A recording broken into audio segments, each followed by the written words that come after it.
Kehidupan, kematian itu ya hanya miliknya Allah. Jalanin aja. Yang penting titiknya pada kebenaran.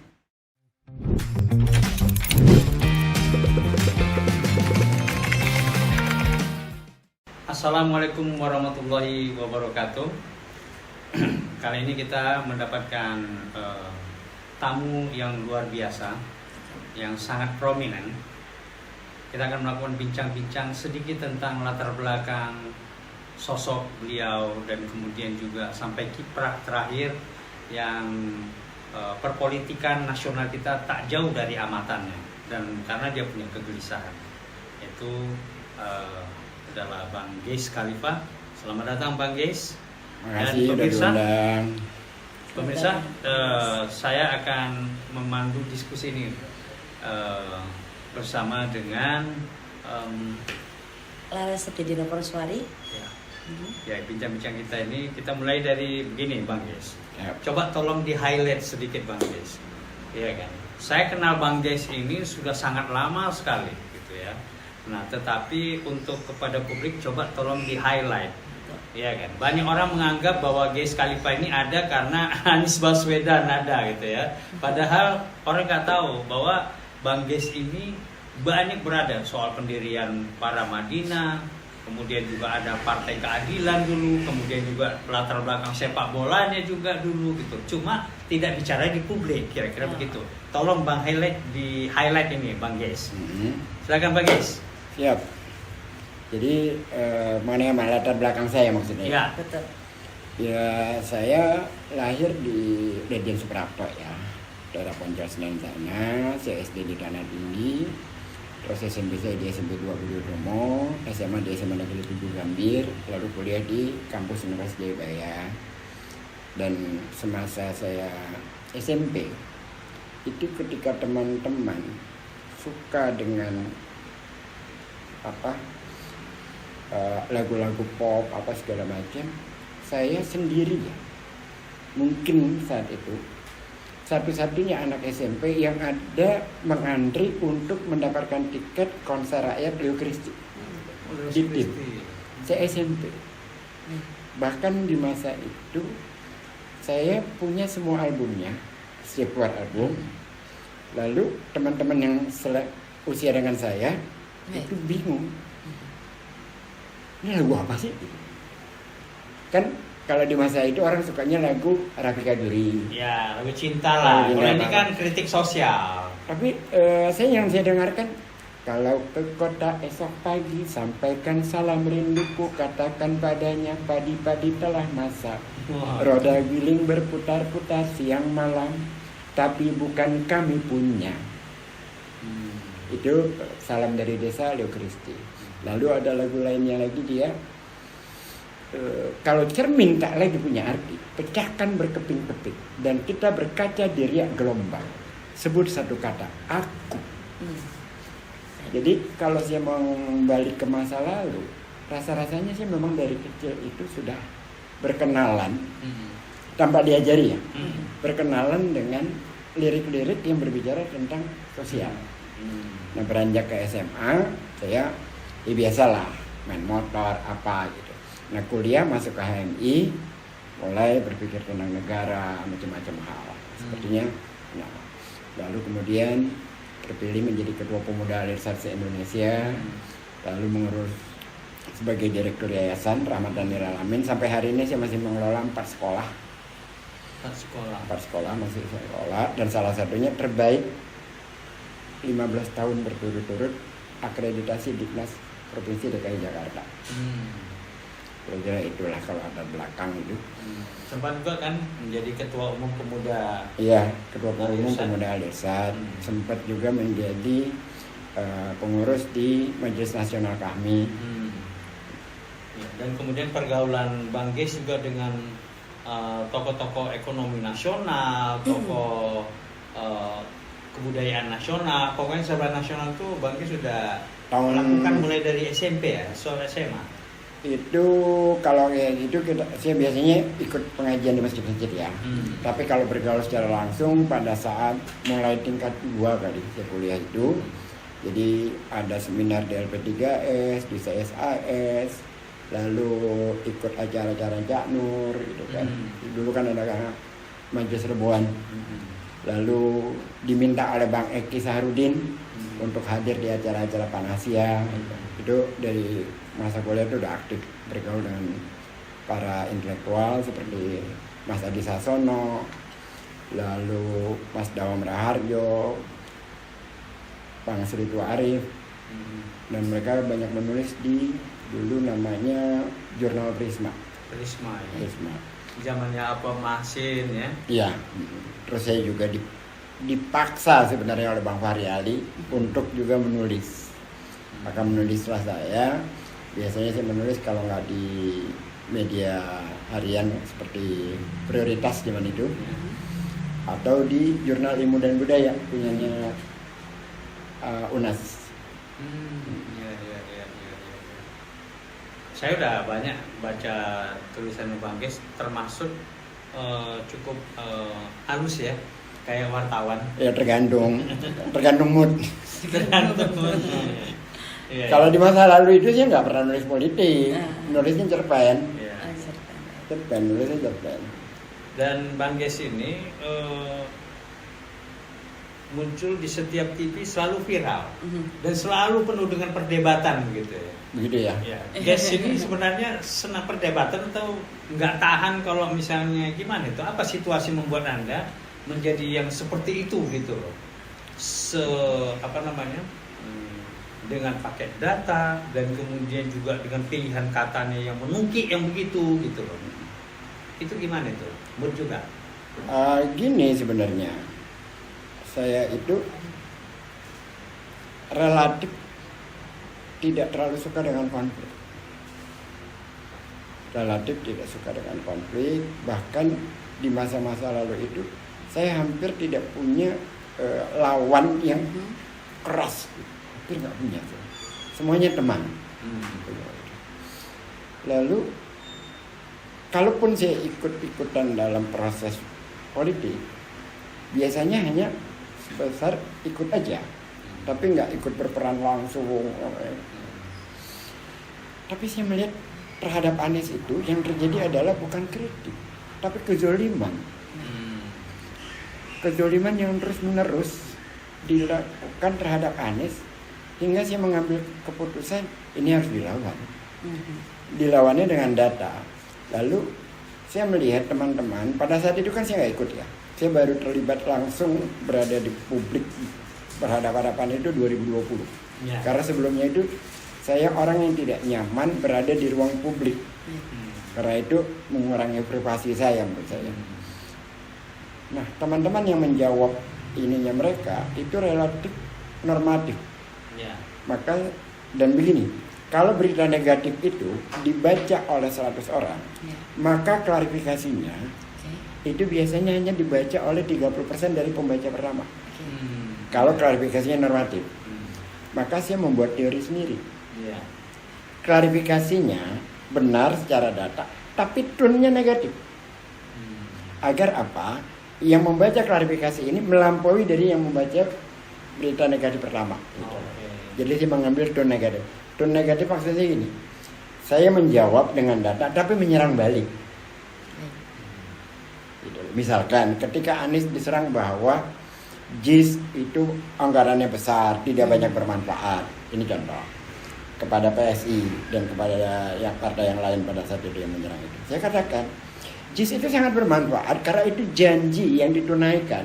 Yang tidak bermanfaat dan sangat merugikan ada LRT. Jaraknya hanya 5,7 km, biayanya 6,5 triliun, sebulan 12 miliar kosnya, pendapatannya lah 500 juta. Apa pendapat Anda sebagai anggota DPRD Jakarta melihat ini? LRT pada saat itu. Karena kan jarak tempuhnya hanya Kelapa Gading Rawamangun. Jadi saya menjawab tudingan mereka terhadap JIS dengan membenturkan dengan data lain. JIS ini memang janji dari gubernur ke gubernur yang ditunaikan oleh Pak Anies. Tapi ketika seorang gubernur membuat jalur LRT yang salah, karena kan harusnya jalurnya itu dari Kelapa Gading ke Perintis Kemerdekaan, masuk ke Dian Sarwa, masuknya ke Manggarai. Lalu pemuda ke Rawamangun apa urusannya karena mengejar Asian Games yang akhirnya juga tidak terkejar. Akhirnya kan mangkrak pada saat itu ya. Sekarang sudah diteruskan. Kenapa pada saat 5 tahun kemarin nggak bisa diteruskan juga? Karena keinginan Pak Anies itu selalu ditolak oleh PUPR. Kan itu terjadi pertentangan tuh. Karena Pak Anies minta desainnya itu salah satu jalurnya sampai ke JIS. Yang akhirnya sampai sekarang nggak dilaksanakan gitu. Jadi banyak hal yang mereka kecam hanya karena kebencian, bukan berdasarkan data objektif. Nah di sisi itulah saya memberikan perlawanan sekaligus memberikan pencerahan kepada publik. Loh, ini loh, ada lebih substansial masalahnya dibandingkan yang ini. Sepertinya Bang Geis sendirian yang menghadapi sendirian dalam pola itu ya. Pola itu. Ya, sendirian gitu. Ya, Bang Geis, Ya. sering berbeda tajam dengan rezim penegak hukum, KPK, oligarki dan lain-lain. Pertanyaan saya, pernahkah Anda diteror, diancam atau bahkan diintimidasi gara-gara posisi itu? Yang seperti itu, Iya. begini ya, saya mengambil pembelajaran dari almarhum Munir yang dibicarakan. Buat apa membicarakan mereka? Ya. Karena memberikan ruang kepada mereka dan menjadikan sesuatu. Kita anggap nggak ada saja. Saya lahir di Poncol Senen, saya melihat orang hidup itu bertikai dengan hidup keseharian itu sangat keras. Ya. Jadi yang kayak gitu kan hanya para pecundang aja kan. Saya nggak pernah pikirkan. Ya. Kehidupan, kematian itu ya hanya miliknya Allah. Jalanin aja. Yang penting titiknya pada kebenaran, bukan kepada titik kepentingan pribadi. Kalau kayak gitu mungkin orang akan merasa selama kita yakin dengan garisnya kita. Tapi serangan dan ancaman ataupun teror itu nyata ya. Ya. Ya sampai mereka bosan sendiri. Jadi Anda Nggak nggak peduli. memberi Nggak peduli. Buat apa gitu. Dan kalau katakan tadi selalu berbeda pandangan dengan KPK, enggak juga. Ya. Karena ada beberapa momen yang mungkin Bang Ramadan juga pernah ngalamin. Baik. Pernah jam 12 malam kita berada di depan gedung KPK untuk membela para komisioner KPK. Tengah Lalu malam. seperti apa, Pak? Lalu seperti apa, Pak? Ya waktu itu kan kita tahu bagaimana kriminalisasi terhadap komisioner KPK. Ya. Ketika Bambang Wijayanto, Adnan Pandu Praja, kita ada di sana membela. Ya. Jadi nggak selalunya berseberangan. Pernah juga ketika Chandra Hamzah itu demo besarnya itu dirancang di kantor saya. Mungkin maksud Laras itu era Firly kali ya. Era Firly. Ya, berbeda Nah, situasinya. Itu nggak takut itu apa dengan apa namanya perbedaan yang melawan yang Anda lawan itu kan rezim gitu Ya memang. Tetapi kalau semuanya diam dan semuanya takut jadi apa negara ini? Nizar Kabani menyatakan begini dalam puisinya. Wahai Sultan, setengah rakyatmu tidak punya lidah. Wahai Sultan, setengah rakyatmu berada di rongga-rongga, bersembunyi di balik tembok. Baik. Wahai Sultan, negara yang kamu pimpin ini tak akan kemana-mana. Itu Nizar Kabani membentangkan bagaimana sebuah negara yang rakyatnya sensor dirinya sendiri. Baik. Dan itu selama civil society itu kekritisannya terbungkam atau tidak ini, maka negara akan semakin rusak. Iya. Baik. Ya. Seperti pujangga ini Bang Geis ini ya. Memang bacaan saya dulunya itu. Iya pujangga ya. Bacaan saya itu lebih banyak kan novel-novel sastra. Saya mengulang-ulang novel Laila Majnun Nizami. Itu menurut saya lebih hebat daripada novelnya Romeo and Juliet. Apalagi kalau kita membaca buku-buku lama ya. Menurut saya itu sastra itu melembutkan hati, memanjakan jiwa. Sastra itu. Seperti obat hati ya. Iya. Betul. Ya. Baik, Bang Geis, bully buzzer, hujatan dan tekanan itu Anda alami. Iya. Kebanyakan karena Anda membela figur Anies Baswedan. Iya. Anda tidak pernah takut, gentar atau jiper ibaratnya menghadapi lawan Anda yang semua kuat-kuat dan semuanya berkuasa Anies itu. ya? Jadi Kenapa Gimana, harus Bang? takut gitu? Ya. Saya katakan di sini, Ya. Erik itu bagaimana dia datang ke JIS, dia katakan bahwa rumput tidak standar FIFA. Lalu dia berikan pembenaran ada surat FIFA datang ke dia. Padahal bukan itu. Yang terjadi adalah dia mengirim surat ke FIFA, Baik. FIFA membalas suratnya dia. Lalu dia bacakan di depan konferensi pers hanya di bagian bawah tentang permasalahan rumput JIS. Padahal yang mengadu pertama dari PSSI. Jawaban surat FIFA adalah berdasarkan official domestik, ahli domestik Indonesia, bahwa rumput di JIS bermasalah. Bahwa kemudian ada buzzer-buzzer, ya bodoh amat. Ya. Kenapa kita harus udah gitu akun-akun dengan nama yang aneh-aneh, apa segala akun-akun hantu, bodong segala macam. Dan kita yang berwatak waras, kenapa kita harus takut sih? Pernah mengalami juga nggak Bang Ges data pribadi Anda dan keluarga diungkap di publik? Enggak juga sih. Nggak Karena pernah, ya mudah-mudahan yang kayak gitu nggak penting juga untuk mereka ungkap. Dan kalau soal kehidupan kan kehidupan saya terbuka ya. Ya. Nggak ada sesuatu yang harus dirahasiakan gimana ya, enggak, biasa aja. Tapi ya kalau sampai itu terjadi nggak bener itu. Dan saya pun terhadap lawan-lawan saya nggak suka orang diperlakukan seperti itu. Misalkan gini lah, ada anak seseorang yang saya tidak suka, bapaknya saya tidak suka, anaknya terlibat narkoba, saya simpati. Kenapa? Karena buat saya orang yang terlibat narkoba itu bukan penjahat, dia korban.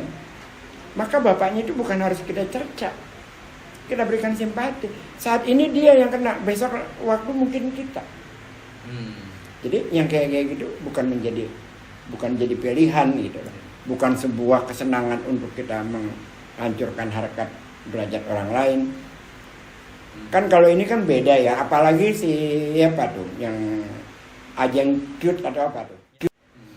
Ada berita seorang politisi yang rumahnya digerebek oleh KPK. Karena dia ikut di dalam timnas Anies, maka dibuatlah flyer dikait-kaitkan sebagai timnasnya Anies. Apa hubungannya? Nah, tadi Laras bilang tadi, Iya. itu semua itu karena pembelaan Anda terhadap Anies ya? Iya. Betul. Dan memang dari jubir Anies ataupun dari timnya Anies nggak ada yang seperti Ges ya? Ya kan saya Ketika pakai teori tadi itu. Teorinya tadi ya? Udah. Menggunakan tone negatif itu. Dan Anda berharap berarti Anies ini jadi presiden gitu ya? Apa Ya. yang Anda bayangkan Indonesia dengan Presiden Anies? Pertama, yang selama ini kita jadikan bahan diskusi dari zaman kita mahasiswa, siapapun angkatannya, Ya. selalu keadilan sosial. Hmm. Yang kedua, demokratisasi. Hmm. Dan Anies selama 5 tahun menjabat, Hmm. dua hal itu dilakukan. Hmm. Keadilan sosial, demokratisasi. Hmm. Jakarta menjadi kota yang harmonis, sangat demokratis, kesetaraan terjaga. Bahkan dia tidak hanya kata-kata, tidak hanya menjaga, dia melakukan intervensi dalam hal kesetaraan. Kan gini ya, kalau Anda di Jakarta, lahir dan besar di Jakarta, segmentasi sosial itu terpolarisasi secara natural karena tidak ada intervensi pemerintah. Jadi kalau kita di Jakarta itu dari zaman dulu ya, anak muda misalkan, nongkrong itu ada kelasnya. Kalau anak muda kelas menengah ke atas, nongkrongnya di Melawai, Blok M. Dari Melawai zaman dulu, setelah itu pindah ke Mahakam, saya agak hafal tuh. Dari Mahakam, lalu pindah ke Kemang, setelah Proponon, terus pindah sekarang Senopati, gitu ya. Anak-anak yang miskin, nggak nongkrong di sana. Ada kalau yang Jakarta Pusat, Menteng, Sabang, dulu ya.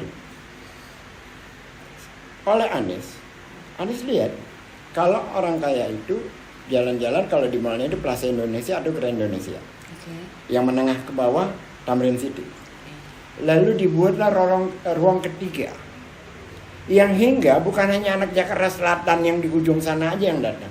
Anak Citayam pun bikin Citayam Fashion Week. Kapan pernah Jakarta mengalami seperti itu? Kapan pernah? Jadi kalau ada kaum-kaum otak dikit yang mengatakannya tentang bahwa Anies hanya omon-omon, Anies tidak bekerja, ya udahlah, lu kalau tolol jangan dipamerin ke ruang publik. Terlalu banyak hasil yang dibuat oleh Anies. Dan dia sebagai negara, sebagai pemerintah, bukan hanya bicara tentang kesetaraan. Dia lakukan intervensi. Hingga Malik The Essential buat konser di depan bundaran HI. Dan ribuan orang menonton. Gak pernah terjadi selama saya hidup di Jakarta yang seperti itu. Gak pernah terjadi sebuah kafe-kafe di M Block sana, tidak ada parkiran, anak-anak muda mau datang naik transportasi publik. Jadi contoh Jakarta ketika dia memimpin Indonesia akan terjadi polanya sama. Ya. Kebijakan. Kalau pada hari ini rejim Jokowi sama Prabowo, Anda, jadi saya tidak mau komentar. apa yang Ges akan katakan dengan kan tidak mungkin kan menjadi apatis ataupun menjadi steril dari persoalan sosial di mana ada orang meninggal gara-gara antre LPG. Betul. Dan kemudian juga ada persoalan laut yang dipagerin, ada persoalan hukum, ada yang membunuh orang, menimbulkan kematian tapi dibebaskan. Kan ini kan peristiwa kejadian yang ada di sekitar kita. Ya itu akan kita alami terus menerus. bisa- Ya, kita tidak bisa diam, tetapi juga jangan berharap bahwa rejim itu akan berpihak kepada rakyat. Ya enggak. Pagar laut itu hanya karnaval. Mahfud MD itu ikut bicara. Dia itu orang yang sangat pandai, sangat ahli dalam menunggangi isu untuk popularitas dirinya. Baik dia membela pemerintah atau dia mengkritisi pemerintah, polanya sama gitu. Belum lagi selebritas politisi-politisi lainnya, para selebritas. Menurut saya mereka bukan itu. Datang ke sana, ke daerah Tangerang sana untuk meninjau pagar laut. Itu hanya karnaval aja. Pagarnya dibongkar. Tapi kan persoalannya diadakan tuntas. Siapa-siapa kan datang ke sana. Anggota DPR lah, apa segala macam, lalu konferensi pers, lalu apa. Nanti akan ada yang ditangkap, bawahan aja. Bawahan, yang atas-atasnya aman. Lalu, dan orang kita terbiasa, disengaja tidak disengaja, lalu muncul isu lain, beralih nih. Karena katakan tadi 3 kg gas itu masalah. Itu langsung perhatian beralih. Nanti yang ini jalan aja terus. PIK akan jalan terus, PSN akan jalan terus, pengambilan tanah-tanah rakyat akan jalan terus gitu loh. Itu udah jadi. Terkecuali kita, kalau ini kan fakta, punya pemimpin yang seperti Anies. Stop reklamasi, iya dia stop benar-benar. Dampaknya 5 tahun dia harus rasakan semua kebijakannya bermasalah dengan pemerintah pusat. Semua dipermasalahkan, apapun itu. Bahkan ketika memberikan bansos, yang bansosnya lebih baik dari pemerintah pusat pun itu dimasalahkan. Bansos Jakarta double. Bahkan ketika dia ingin melindungi warga Jakarta, ketika gelombang COVID ramai kembali, dia ingin membuat PSBB dengan mengatakan rem darurat. Lalu Erlangga mengatakan Bursa Efek Indonesia rugi karena kebijakan Pak Anies. Apa hubungannya? Itu selalu. Itu akibat dari, walaupun tidak langsung, dari dia stop reklamasi dan dia hadapi. Jadi kalau dia memimpin Indonesia, saya yakin kita akan jauh lebih baik karena dia tidak memilah-milah siapa yang bersalah. Dia akan proses melalui hukum yang berlaku. Tapi dalam sistem yang buruk seperti ini, apakah bisa lahir seorang presiden seperti Anies ataupun orang-orang baik? Saya kira bisa ya, karena kan itu berproses dan kita ada ruang demokratisasi. Ada orang di mana semua orang boleh ikut di dalam kontestasi. Walaupun di tengah kontestasi itu ada partai yang tidak resmi menggunakan institusinya untuk memenangkan itu. Kan memang itu. Tapi kan dengan kita seperti kita bergerak terus, bersuara terus, ya semoga insya Allah itu bisa terkendali gitu. Semoga saja. Dan kalau yang kayak gitu saya tidak putus harapan karena itu kan menyangkut kita semua, perjuangan kita semua. Tapi kalau soal rejim ya saya tidak punya harapan.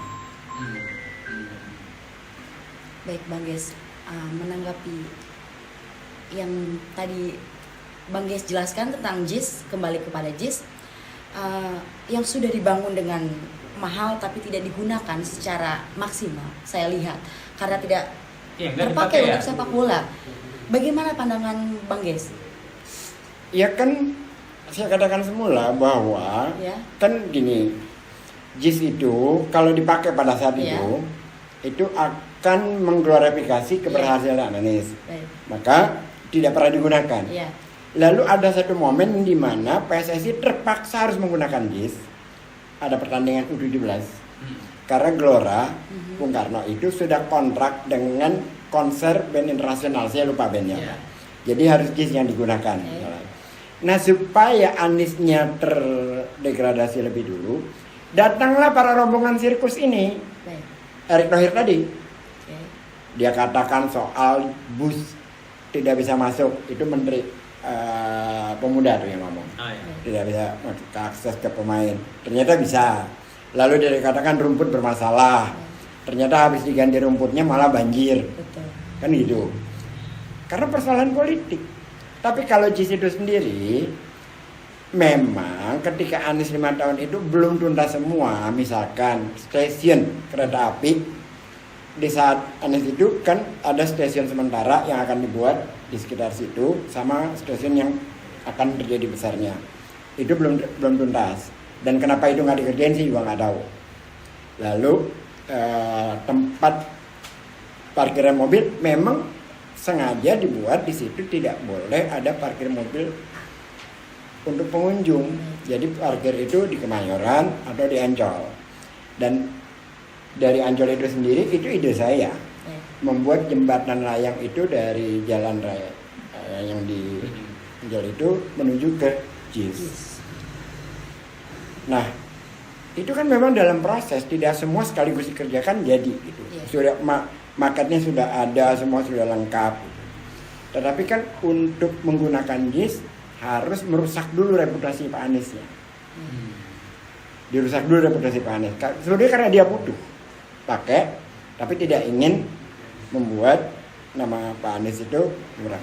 Tapi ini nggak lagi lain. Ini adalah bukan karena dia pribadi, karena arahan Pak Jokowi. Saya lebih yakin seperti itu. Jadi nggak dipakainya JIS itu bukan karena JIS-nya itu bermasalah, nggak. Mental dan pola pikirnya para orang-orang itu yang bermasalah. Tapi persoalan itu sepertinya akan segera berakhir dengan Gubernur baru Pramono dan Bang Dul ya. Bang Dul, insya Allah mudah-mudahan. Yakin sekali nih Bang Ges ini.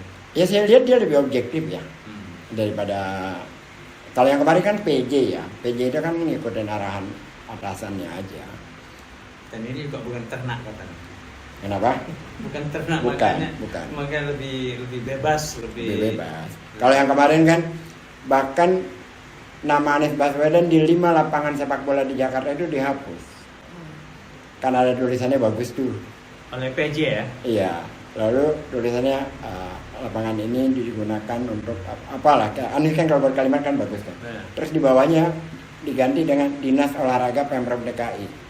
Pertanyaan saya, sejak kapan Pemprov DKI bisa bikin kalimat yang bagus-bagus kayak gitu?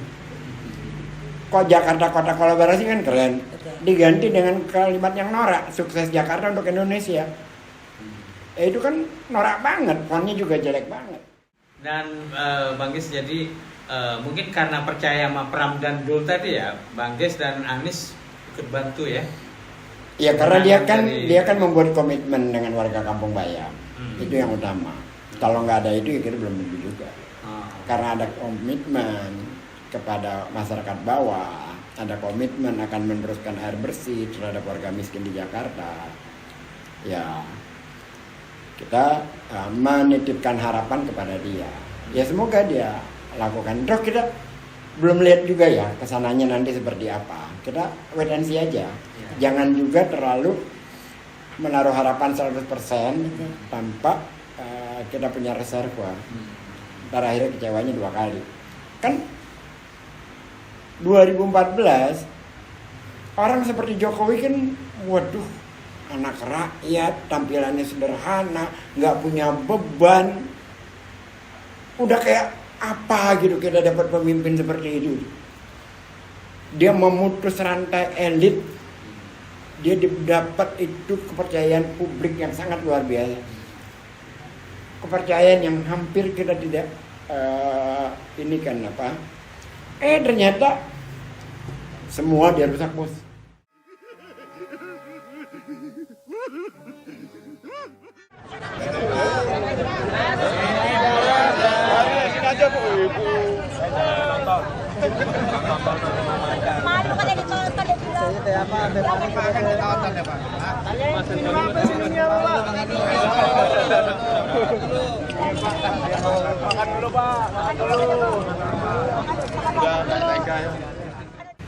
Dan Anda kan pendukung Jokowi saat itu ya? Saya bukan pendukung, saya memilih tapi bukan pendukung yang ya, bukan. Saya memilih. Ya, 2014 itu 2019 saya nggak ikutan sama sekali. Saya tidak punya pendekatan dorongan emosional apa enggak gitu. Cuman saya melihat ya? Saya memilih karena di situ ada Pak JK. Saking nggak ikhlasnya saya tusuk nih Pak JK. Jadi hanya masuk ke dalam memilih aja. Cuma maksud saya gini, bahwa secara publik saya bahasnya ya, Jokowi di 2014 itu kan tampilannya kan luar biasa. Jokowi adalah kita. Itu menyihir publik secara luas gitu. Walaupun saya tetap dalam pikiran saya punya pertanyaan. Tapi faktanya memang dia memutus mata rantai elit. Dan kepercayaan, bahkan New York Times, Time Magazine bikin judul dengan foto diri New Hope. Saat itu ternyata harapan palsu. Kena prank gitu malah. Oh ya. Dan Bang Ges, terakhir, masih punya harapan nggak dengan Indonesia masa depan dengan sistem pemilihan yang seperti ini? Dengan tahulah soal KPU-nya begitu, kemudian juga yang aparatnya juga begitu, dan juga kemudian bansosnya 495 triliun nanti akan digunakan begitu. Apakah akan begitu terus? Kan begini ya, dimanapun di dunia ini ada proses. Proses itu selalu saja menuju kepada perubahan. Dan saya meyakini itu. Karena dunia ini tidak stagnan. Kalau kita coba flashback ke belakang, nggak ada dalam pikiran kita Uni Soviet itu akan runtuh. Saat itu mungkin dengan kekuatan runtuh juga terjadi muncul negara-negara demokrasi. Nah, kita sekarang kan memang mengalami saya mendapat bukunya tuh yang ditulis oleh Usman Hamid ya. Demokrasi dari itu ke stagnasi itu apa gitu. Memang kita mengalami itu sekarang, terutama di zaman Jokowi. Tapi tetap aja kita gerak, terus akan tetap terjadi perubahan. Soeharto itu 32 tahun berkuasa. Dari mulai tahun 70-an masyarakat kan nggak pernah nyerah, terus aja. Walaupun kekuasaan itu begitu luar biasa, tapi kita terus mengkritisi, mengapakan gitu. Walaupun ditangkap lah apa segala macam, tapi terus Tempo dibredel, lalu muncul majalah lain, Gatra dan segala macam gitu. Tim ditutup, lalu kita buat kesenian-kesenian di pinggir-pinggir jalan. Jadi upaya-upaya seperti itu nggak kenal henti. Dan seperti ini kan tidak semua yang ada di dalam sana juga rusak. Mereka juga punya keinginan Republik ini baik kan. Contohnya misalkan institusi kepolisian, kan nggak semuanya buruk. Banyak juga orang baik yang pengen membuat institusi itu dipercaya kembali oleh publik. Jadi proses itu tetap ada, saya masih percaya kepada prosesnya, bukan kepada rejimnya. Dan kita percaya akan masa indah itu akan datang. Akan datang. Baik, Bang Ges, terima kasih bincang-bincang kita. Pemirsa, kita masih menaruh harapan untuk Indonesia. Ya, kita tidak boleh putus harapan.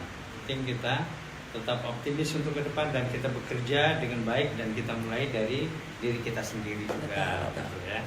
Ya, saya Ramadan Pohan Dan saya Laras Setindina Moswari. ya, kita akhiri perbincangan kita dengan Ada satu kalimat Ya, yang baik. bagus buat dia dari Nizar Kabani.